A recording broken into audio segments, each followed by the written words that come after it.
The Ghostbusters were battling the Stay Puft Marshmallow Man on my TV screen. It was awesome. I was totally engrossed, glued to my seat.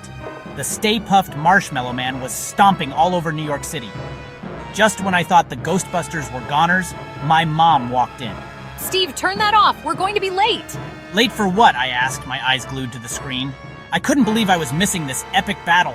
The football game, remember? Kansas City Chiefs versus the Baltimore Ravens. Your dad got us tickets. Football? Oh yeah, I had completely forgotten. I guess watching Bill Murray blast a giant marshmallow man with proton beams was a little distracting. Come on, Steve, get your jersey on, my mom called from the hallway. I sighed and hit pause. The Ghostbusters would have to wait. I pulled on my Chiefs jersey and headed downstairs. My dad was practically bouncing off the walls with excitement. He was a huge Chiefs fan. You ready for this, Steve? He asked, his eyes shining. Sure, I mumbled. To be honest, I wasn't as thrilled as he was. I mean, football was okay, but it wasn't exactly ghost-busting. My little sister, Lily, was wearing a bright red Chiefs cheerleading outfit. She was twirling around the living room, chanting, "Go Chiefs!" All right, team, let's roll, my dad announced. We all piled into the car, ready for the big game. The drive to the stadium was long and kind of boring. Dad kept singing along to some cheesy 80s rock songs on the radio. Lily was shaking her pom-poms and chanting, "Chiefs, Chiefs, Chiefs, nonstop!" I just stared out the window, trying to imagine what it would be like to have a proton pack strapped to my back. After what felt like forever, we finally arrived at the stadium. It was huge, towering over everything else around it. The parking lot was packed with cars and people wearing red and yellow jerseys. The air buzzed with excitement. Even I started to feel a little bit pumped up. We followed the crowds toward the entrance, my dad practically skipping with anticipation. As we stepped inside the stadium, the roar of the crowd hit me like a wall of sound. It was deafening. Everywhere I looked, people were cheering, waving flags, and high-fiving.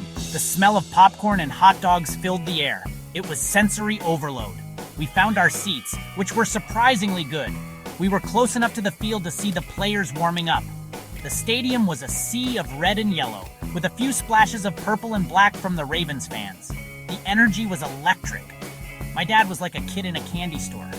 He bought me and Lily giant foam fingers and a bucket of popcorn the size of my head.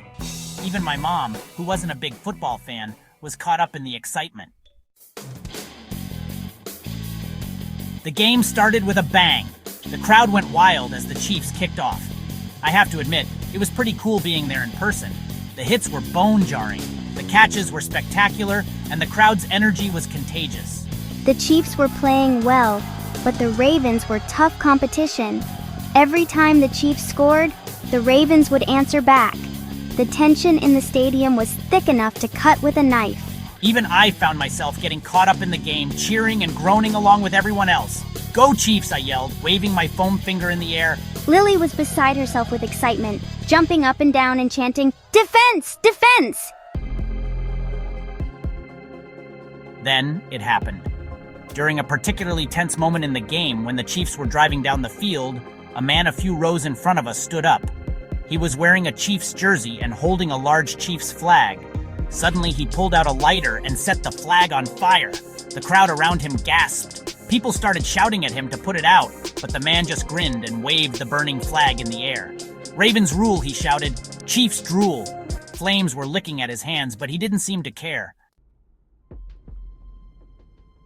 Security guards rushed over and tackled the man to the ground.